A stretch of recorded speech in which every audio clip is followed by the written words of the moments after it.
দরবারে লাখো কোটি শুকরিয়া যে মহান আল্লাহ সুবহানাহু ওয়া তাআলা দীর্ঘ 18 বছর পরে, দেড় যুগ পরে এই মাঠে কোরআন শোনার এমন একটি অনুকূল পরিবেশ যে মহান রব্বে করিম করে দিলেন। সেই মহান জাল্লা শানুহুর দরবারে আমরা সবাই লাখো কোটি শুকরিয়া আদায় করছি। মুহাব্বাতান জোরালো কণ্ঠে বলে উঠছি আলহামদুলিল্লাহ।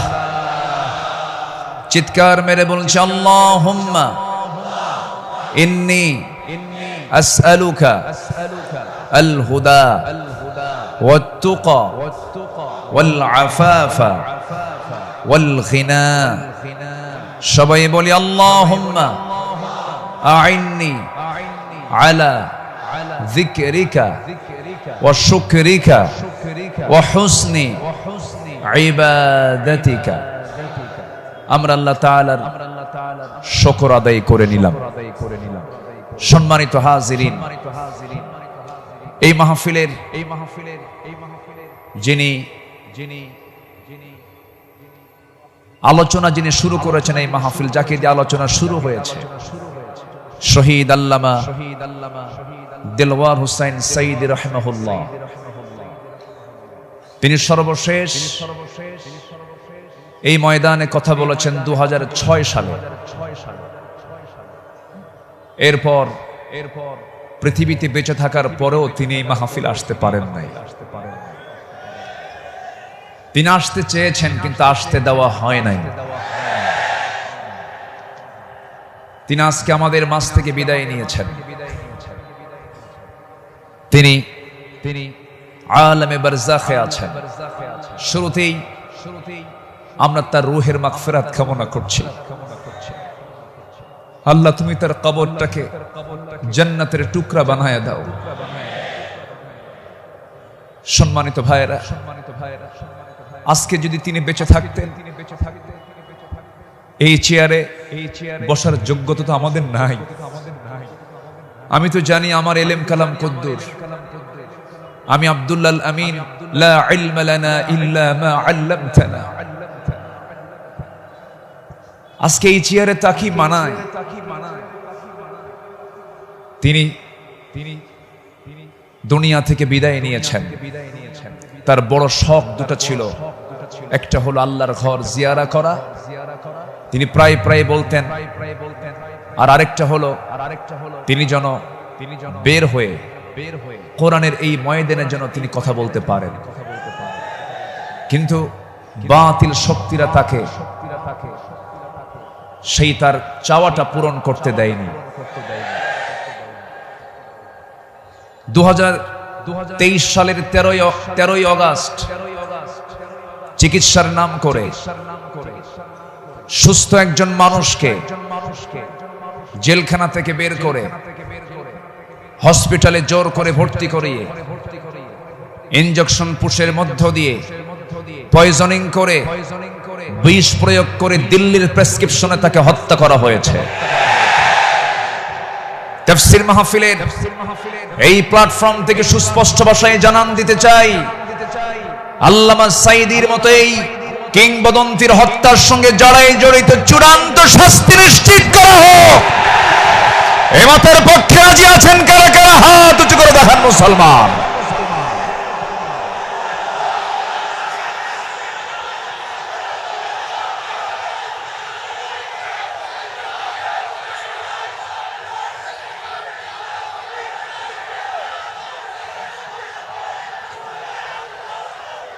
বসুন।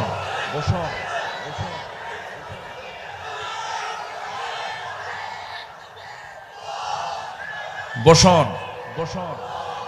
সম্মানিত ভাইয়েরা, আজকের এই তাফসীর মাহফিলে তার নাম, জি বসুন বসুন বসুন বসুন। আজকের এই তাফসীর মাহফিলে তার যদি নামটা না নেওয়া হয় শুরুতে, বড় কৃপণতা হয়ে যাবে। সম্মানিত বন্ধুগণ, এই মাহফিল আবার 1.5 যুগ পরে শুরু হলো। এই মাহফিলকে তুমি আল্লাহ কিয়ামত পর্যন্ত কবুল করে নাও। এই মাহফিলের শুরু থেকে নিয়ে আজ পর্যন্ত যারা জড়িত আছেন, যারা বেঁচে আছেন, তাদের প্রতি খাস রহমত নাজিল করো, এবং যারা দুনিয়া থেকে বিদায় নিয়েছেন কবরগুলোকে জান্নাতের নূর দিয়ে মুনাফফার করে দাও।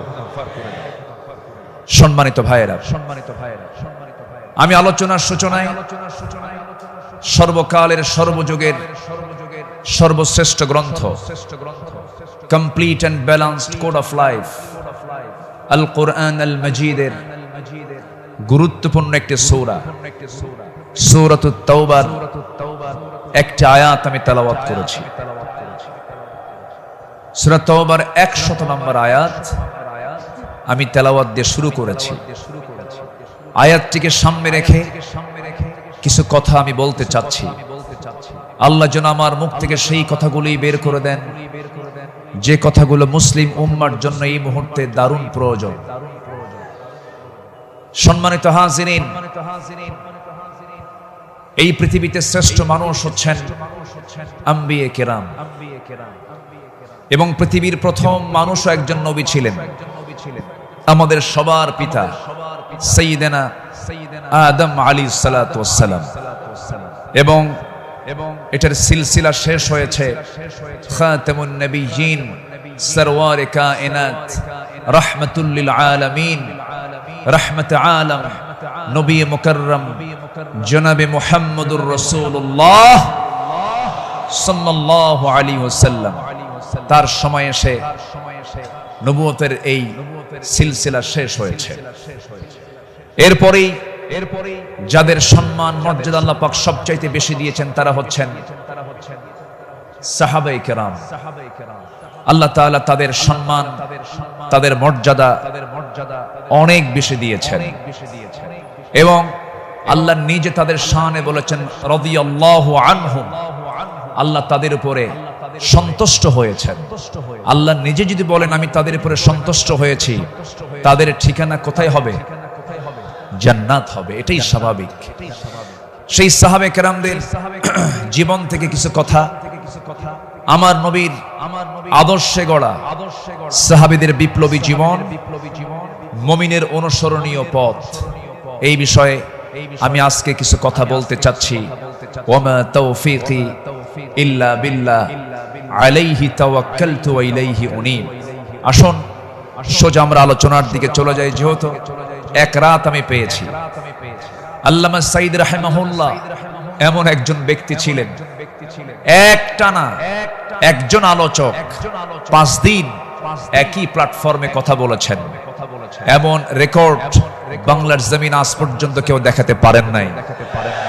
বলি আলহামদুলিল্লাহ, জোরে বলি আলহামদুলিল্লাহ। সম্মানিত হাজিরিন, আমরা যে কিতাব নিয়ে বসেছি, এই কিতাব আসমানি কিতাব। পৃথিবীর সকল কিতাব হলো দুনিয়ার, আর এই কিতাব হলো আসমানি, স্বতন্ত্র একটি কিতাব। আল্লাহ রাব্বুল আলামিন তার কালামে তার পরিচয় দিয়ে অনেক সূরার সামনে আগে এই কিতাবের সৌন্দর্য তুলে ধরেছেন, এই কিতাবের পরিচয় আগে তুলে ধরেছেন। যেমন কোরআন খোলার সঙ্গে সঙ্গেই আমরা পেয়ে যাই আমার রবের পরিচয় আলহামদুলিল্লাহি রাব্বিল আলামিন। এরপরে আমরা যখন সেকেন্ড সূরাতে আসি তখন পেয়ে যাই এই কিতাবের পরিচয় যালিকাল কিতাব লা রাইবা ফীহি। আবার আলে ইমরানে আসেন, এরকম পরিচয় পাওয়া যায়। সূরা ইয়াসিন, সূরা রহমান, সূরা ইউসুফ, অনেক সূরার শুরুতে আল্লাহ রাব্বুল আলামিন আগে এই কিতাবের সৌন্দর্য তুলে ধরেছেন।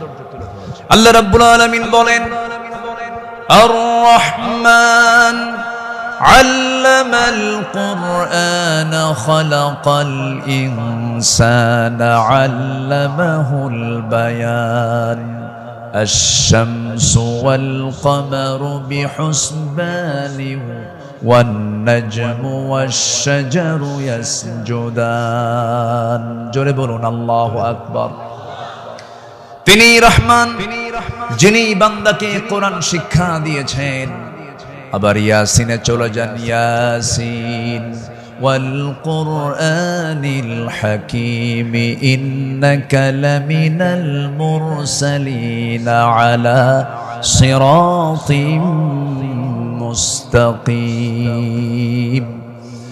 আল্লাহ রাব্বুল আলামিন এই কিতাবের পরিচয় অনেক সূরার শুরুতেই দিয়েছেন। আগে কিতাব সম্পর্কে বান্দা বুঝে নাও। সচরাচর অন্য কিতাবের মতো এই কিতাব এমনটা নয়।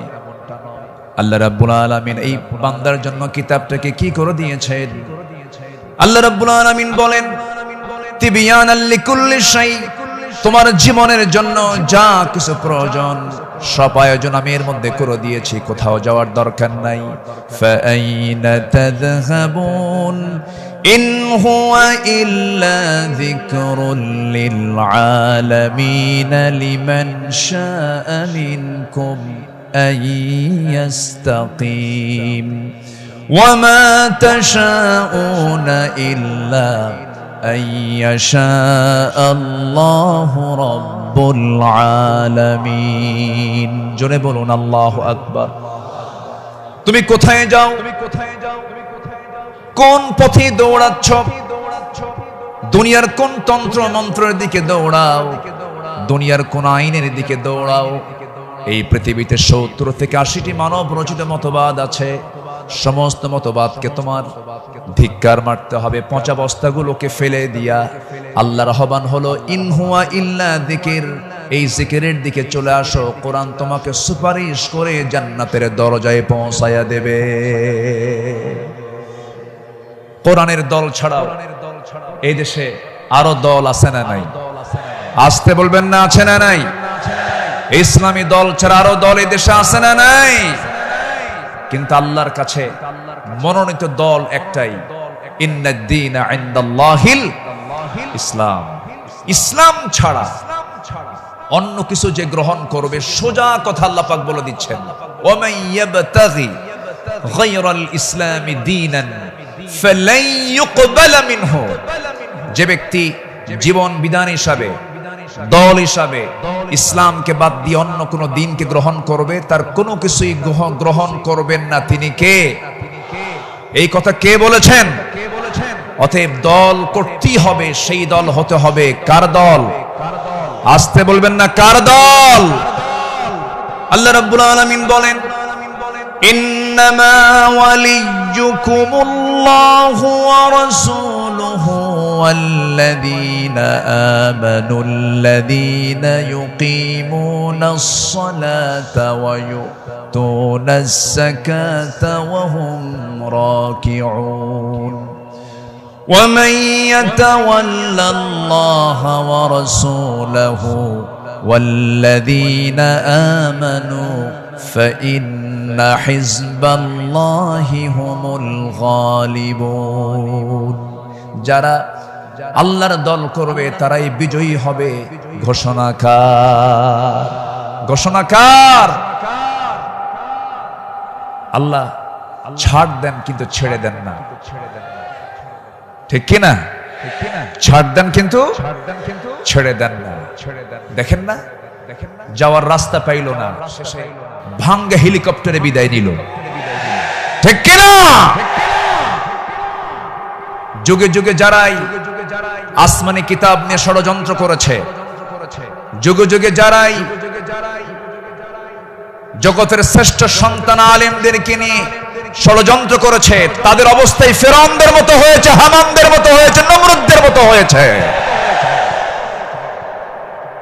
সম্মানিত ভাইয়েরা, এই কোরআনকে আমরা মানব শুধু নামাজে না সমাজেও? এই কোরআনকে মানতে হবে এক জায়গায় না সব জায়গায়? সব জায়গায় মানবো। জোরে বলি ইনশাআল্লাহ। এর মধ্যে কোনো তথ্য বাদ পড়েনি, সব তথ্য আল্লাহ পাকের মধ্যে দিয়েছেন। মিন শাইইন ওয়ালা আসগরা মিন যালিকা ওয়ালা আকবারা ইল্লা ফি কিতাবিম মুবিন। এমন কোন ছোট বিষয় নাই যা বাদ পড়েছে, আবার এমন কোন বড় বিষয় নাই যা বাদ পড়েছে। সব বলে দিয়েছেন তিনি আমার কে? আল্লাহ পাক।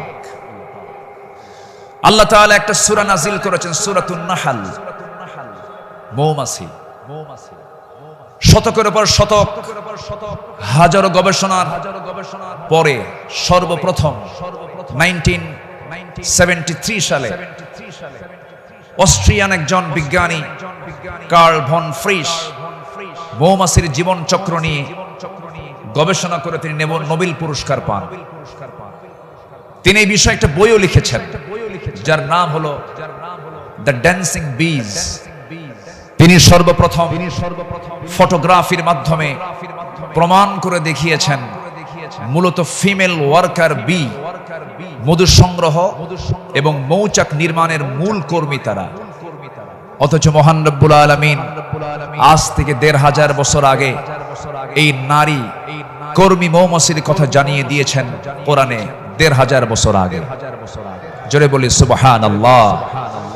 আল্লাহ রাব্বুল আলামিন বলেন, وَأَوْحَى رَبُّكَ إِلَى النَّحْلِ أَنِ اتَّخِذِي مِنَ الْجِبَالِ بُيُوتًا وَمِنَ الشَّجَرِ وَمِمَّا يَعْرِشُونَ। জোরে বলুন আল্লাহু আকবার। আমার বন্ধুগণ, নাম্বার 2 হলো আল্লাহ রাব্বুল আলামিন এই মৌমাছি যে তথ্যগুলো দিয়েছেন সেই তথ্যের হালে এসে তারা বলতেছে, কিন্তু ১৫০০ বছর আগে আল্লাহ রাব্বুল আলামিন তা জানিয়ে দিয়েছেন। আল্লাহ রানী মৌমাছিকে, স্ত্রী মৌমাছিকে ওহী দিয়ে জানাচ্ছেন, তুমি পাহাড়ে, গাছে এবং তারা যে গৃহ নির্মাণ করে তাতে নিবাস তোমরা বানায় নাও। জোরে বলি সুবহানাল্লাহ। নাম্বার 2, তিনি প্রমাণ করেছেন যখন একটি কর্মী মৌমাছি নতুন ফুলের বাগান বা উদ্যান খুঁজে পায়, তখন সে অন্য মৌমাছিদের সঠিক পথের দিক নির্দেশনা দেয়। কার্ল ভন ফ্রিচ এই নাচের নামটা দেন হচ্ছে ওয়াগল ড্যান্স, যা পৃথিবী জুড়ে সাড়া ফেলে। অথচ এই তথ্য কোরআনের কাছে অনেক পুরাতন। মহান আল্লাহ তাআলা ১৫০০ বছর আগে এটাও জানিয়ে দিয়েছেন। জোরে বলি সুবহানাল্লাহ। আল্লাহ রাব্বুল আলামিন বলেন, সুম্মা কুলি মিন কুল্লি সামারাতি ফাসলুকি সুবুলা রাব্বিকা যুলুলা। জোরে বলুন আল্লাহু আকবার। তুমি প্রত্যেক ফল থেকে আহার করো এবং তুমি আমার রবের সহজ পথে চলো। আল্লাহু আকবার। বিজ্ঞান হালে বলছে, কোরআন ১৫০০ বছর আগে বলছে। তাহলে এখন বলুন, বিজ্ঞান কোরআন বিজ্ঞান থেকে নিয়েছে না বিজ্ঞান কোরআন থেকে ধার করেছে? বিজ্ঞান কোরআন থেকে ধার করেছে। এখানে শেষ নয়। নাম্বার 3, বর্তমান সময়ে বিজ্ঞানীরা নিখুঁত গবেষণার মাধ্যমে প্রমাণ করেছেন আসলে মধু বের হয় মৌমাছির পেট থেকে। মৌমাছির পেট থেকে। এই আশ্চর্য তথ্যটিও মহান রব্বুল আলামিন ১৫০০ বছর আগেই জানিয়ে দিয়েছেন। সুবহানাল্লাহ। আল্লাহ রাব্বুল আলামিন বলেন, ইয়াখরুজু মিন বুতুনিহা শারাবুম মুখতালিফুন আলওয়ানুহু ফীহি শিফাউন লিন-নাস ইন্না ফী যালিকা লাআয়াতান লিকাওমিন ইয়াতাফাক্কারুন। জোরে বলুন আল্লাহু আকবার। তার পেট থেকে এমন পানীয় বের হয় যার রং ভিন্ন ভিন্ন, যাতে রয়েছে মানুষের জন্য রোগ নিরাময়। নিশ্চয় এতে নিদর্শন রয়েছে সেই কওমের জন্য যারা চিন্তা করে। জোরে বলে সুবহানাল্লাহ। আল্লাহ তাআলার কি একটা ফার্মাসিউটিক্যাল কোম্পানি, কি বিশাল বড় একটা ফ্যাক্টরি আল্লাহ পাক মৌমাছিকে এই দায়িত্ব দিয়ে দিয়েছে। 1 পাউন্ড মধু বানাতে 550 মৌমাছিকে প্রায় 20 লাখ ফুলে ভ্রমণ করতে হয়। সুবহানাল্লাহ বলবেন না? সেখানে একটা কর্মী মৌমাছিকে 80,000 কিলোমিটার পথ অতিক্রম করতে হয়।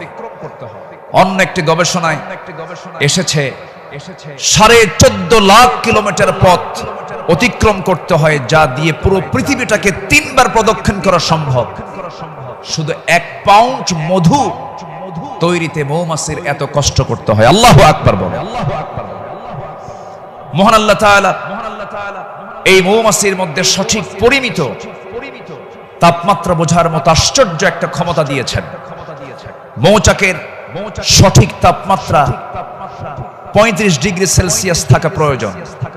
যদি কখনো তাপমাত্রা এর কম 30 ডিগ্রিতে নেমে আসে, তখন মৌমাছিগুলো সবাই একত্রিত হয়ে তাদের ডানাগুলো ঝাঁপিয়ে তাপমাত্রা বৃদ্ধি করে।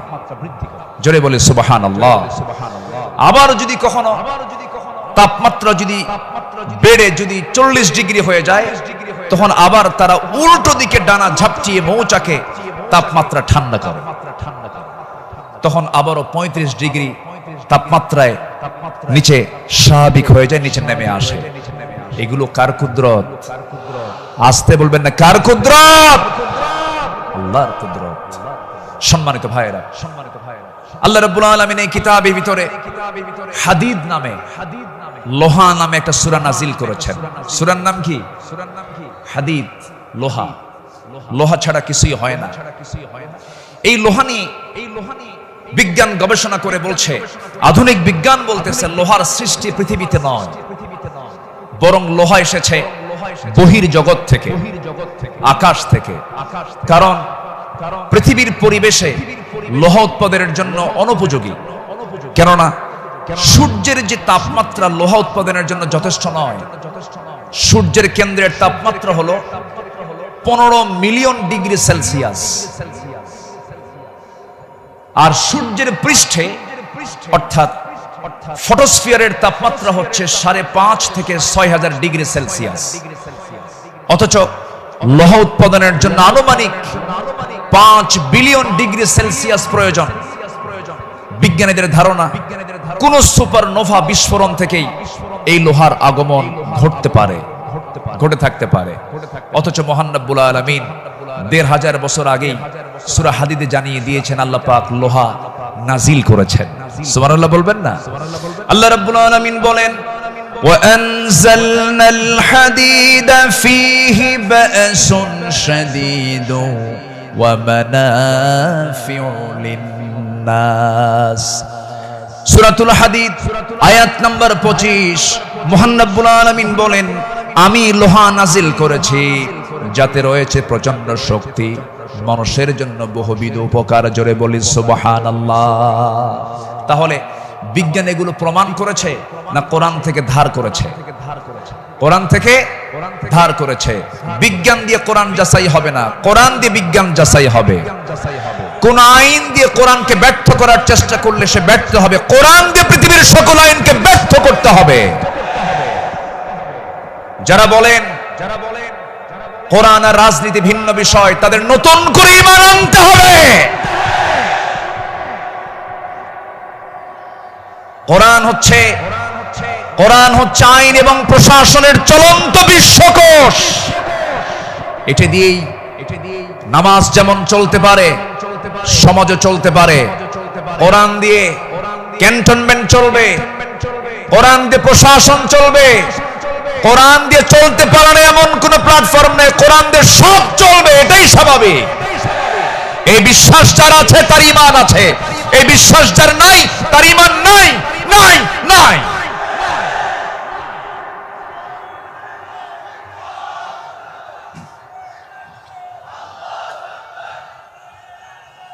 সম্মানিত ভাইয়েরা, সম্মানিত বন্ধুগণ, তাহলে সব সমস্যার সমাধান কি কোরআন করতে পারে?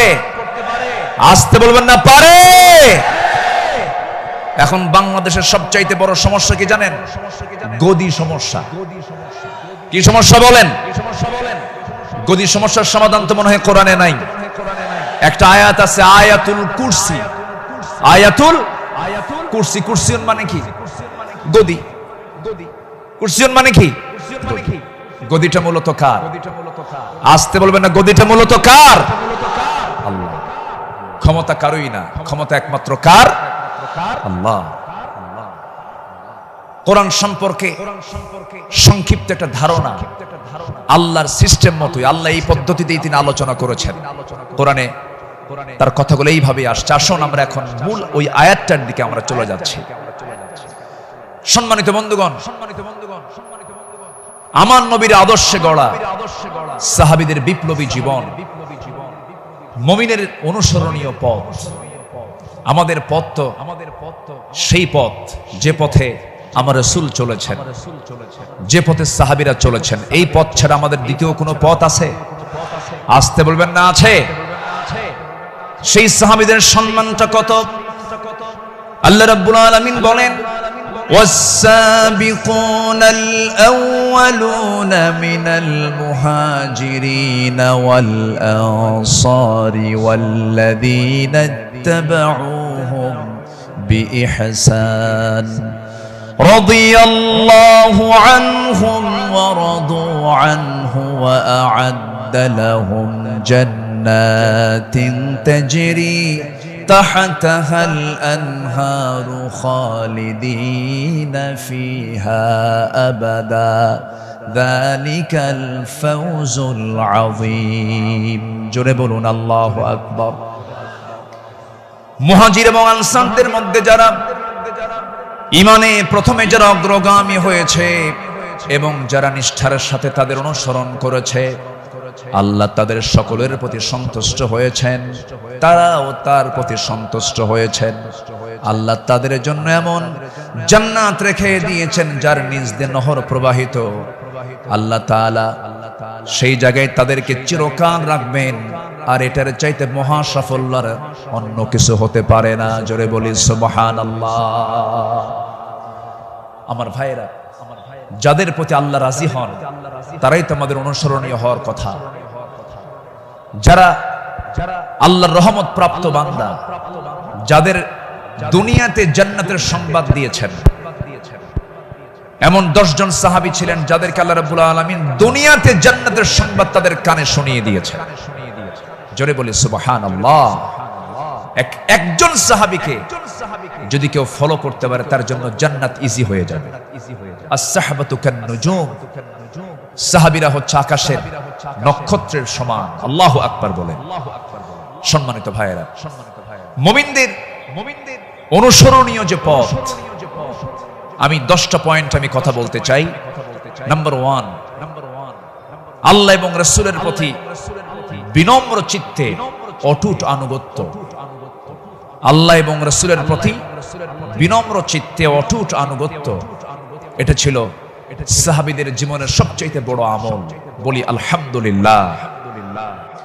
সম্মানিত ভাইয়েরা, আল্লাহ রাব্বুল আলামিন সুন্দর করে এই ব্যাপারে বলছেন। আল্লাহ রাব্বুল আলামিন বলেন, ইয়া আইয়ুহাল্লাযীনা আমানু আতিউল্লাহা ওয়া রাসূলাহু ওয়া লা তাওয়াল্লাউ আনহু ওয়া আনতুম তাসমাউন। জোরে বলুন আল্লাহু আকবার। সূরাতুল আনফাল আয়াত নাম্বার 20, মহান রব্বুল আলামিন বলেন, হে বিশ্বাসীরা, তোমরা আল্লাহ এবং তার রাসূলের তোমরা আনুগত্য করো। তার নির্দেশ শ্রবণ করার পরেও তার আনুগত্য থেকে তোমরা কখনো মুখ ফিরিয়ে নেবে না। আল্লাহ রাব্বুল আলামিন সুন্দর করে হুকুম আকারে দিয়েছেন।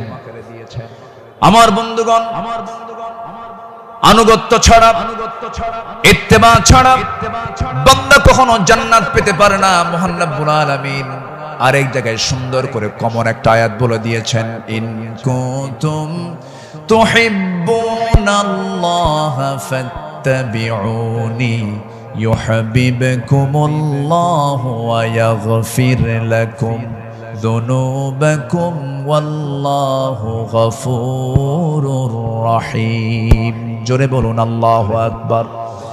কি মুহাম্মদ সে ওয়াফা तूने तो हम तेरे है, ये जहां चीज है क्या लौह कलम तेरे है।